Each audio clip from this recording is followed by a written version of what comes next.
Türkmenistanyň wadarlaryna täze il bayramçylygynyň öňü syrasynda döredilen emeli bolçuluk we ardançylyk bir hepde hem çekmedi. Şol wagtda prezidentiň vice-premier Serdar Berdimuhammedowyň Sewit wadarlaryny eden iş saparlarynyň netijesini läp bayramçylyk söwdasyny käbir harytlary 50% çenli ardanlatmak barada beren buyrugynyň hem berza edilmeýänligi habar berilýär. Yerli synçylar ýurtda önümi önürjüleriň el aýagynyň daňylmagy we giň ýaýran korrupsiýa netijesinde dören haryt gyçylygynyň enni wedipe baskanjaklaryny çalasyn ýokary galan Serdar Berdimuhammedow hem yalançy edenligini aýdýarlar. Käbir harytlary 50% çenli ardanlatmak barada görkezme lewagyň wadarlaryna täsir etmeýär. Munyň üstüne 25 dekabrda ýerden ardan et almağa gelen we nowata duran raýatlar bahasyny görüp satyga çykarylan 20 aletlerini almany gaýtdylar diýip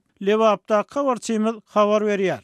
Onun sözlerine göre 25 dekabr günü ýerden Türkmenabadyň 3 wadaryny hertinde adından 300 adamyň nowata duran söwda nokatlaryna birden döwletiň satylýan etin bahasyny gymmatladanlygy barada gurrun eýredi. Emma adamlar mümkin nädip nowata durmaklaryny dowam etdirdiler. Vice-premier Serdar Berdimuhammedowyň gelip gören ak wadaryny şol gün ilata satylmaly eti Ullokan awtolawda getirdiler. Nowata duran raýatlaryň ýüzüne şahatlyk gözlerini begen çörnýärdi. Eti awtolawdan düşürdiler we tekçeleriň üstünde 2 kilogramdan paketlere saryp taýýar edip goýdular. Emma et nowatym ýetenni 2 kilogram et üçin uzadan 70 manadymy alman, onun her kilogramynyň 70 manat bolanlygyny aýtdylar diýip adatlyk bilen gürleşen ýaşaýjy gurrun berdi. Nowata duran 300 töwerek adam täze nyrhy eşdip goň halmagal etmäge başlady. Adamlar Badarkomdan düşündürüş talap etdiler. Badarkom adamlaryň öňüne çykyp, "Ýok, siz näde dogry düşündiňiz? Biz hem 70 manat diýip ýalňyşypdyr. Her telegramma geldi.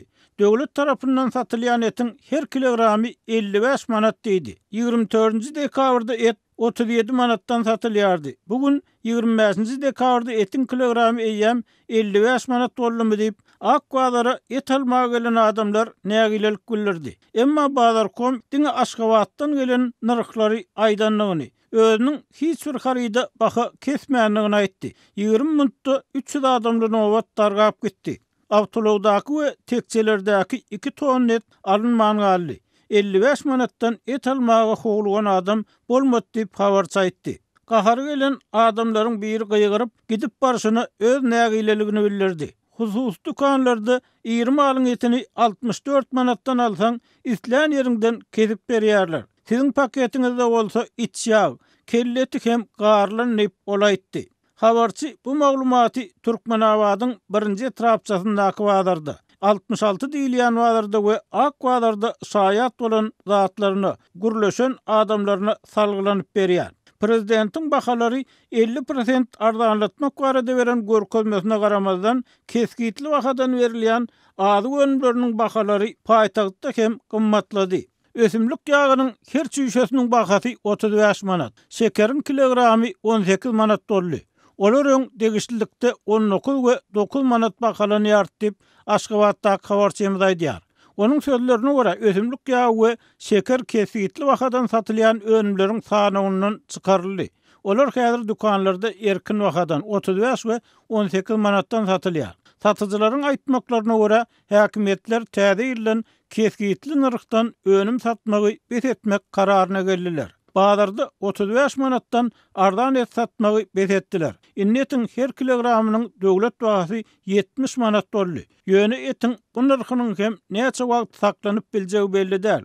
Adamlar häkimetleriň alyk bolçulugy meselesini çözüp biljekdigini ananmaýar diýip habarça aýtdy. Töwerekdäki kowalardan süýt getirip döwlet dukanlaryna we husus dukanlara tawsyryan adamlar bar. Olar 1,5 litr süýdi 10 manatdan berýärler we satyjylar ony 13 manatdan satyp peýda görýärler. 1,5 litrlik plastik kapda getirilýän süýt önümlerini dukanlar belki-de wagtlaýyn edil häzir kabul etmek besetdiler. Munyň sebäbi paýtagtdaky dukanlarda Söwda ministrliginiň degişli bölüminiň geçirýän barlygy we derňewleri bilen düşündirilýär. Düýün döwlet dukanlaryna bananyň kilogramy 20 manat bolan bolsa, bugün 24 manat diýip habarçy 26-njy dekabrda habar berdi.